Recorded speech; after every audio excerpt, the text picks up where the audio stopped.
সংকট কাটছে না দেশের পুঁজিবাজারে। নিম্নমুখী সূচক আর লেনদেনের বৃত্তে আটকে আছে দেশের পুঁজিবাজার।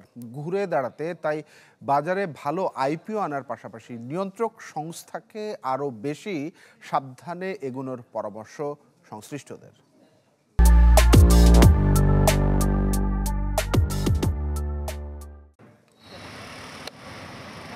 বেক্সিমকোর শেয়ার কারসাজির দায়ে বিভিন্ন ব্যক্তি ও প্রতিষ্ঠানকে রেকর্ড জরিমানা, 7 প্রতিষ্ঠানের শেয়ার স্থানান্তরে নিষেধাজ্ঞা, বিএসইসির শীর্ষ পদে রদবদল, সিএসই ডিএসইতে নতুন পর্ষদ নিয়োগ সহ সপ্তাহ জুড়ে নানা ঘটনা ছিল দেশের পুঁজিবাজারে, যার স্পষ্টতই প্রভাব ছিল দেশের প্রধান পুঁজিবাজার ঢাকা স্টক এক্সচেঞ্জ ডিএসইতে। বিশ্লেষণে দেখা যায় গেল সপ্তাহের 5 কর্মদিবসে 4 দিনই নিম্নমুখী ছিল সূচকের ধারা। আগের সপ্তাহের তুলনায় প্রধান সূচক ডিএসইএক্স 3% হারায় ডিএসই।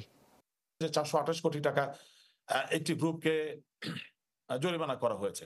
জরিমানা অবশ্যই করতে হবে এবং তাদেরকে সবাইকে শাস্তির আওতায় আনতে হবে, কিন্তু শাস্তির আওতায় আনতে গিয়ে বাজারকে যদি আমরা ব্যাড একটা মেসেজ দিয়ে দেই তাহলে আবার আসলে খারাপ হয়ে যাবে। যদি দেখে যে এই ধরনের একটা কিছু হয়েছে, আমার যত টাকা প্রফিট হয়েছে তার চেয়ে কয়েক গুণ বেশি যদি আমাকে জরিমানা করে, তাহলে আমার এই বাজারে না আসাটাই ভালো।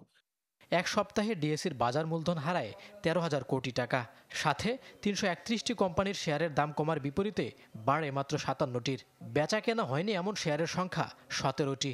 লেনদেন হয় মাত্র 2,000 কোটি টাকার কিছু বেশি।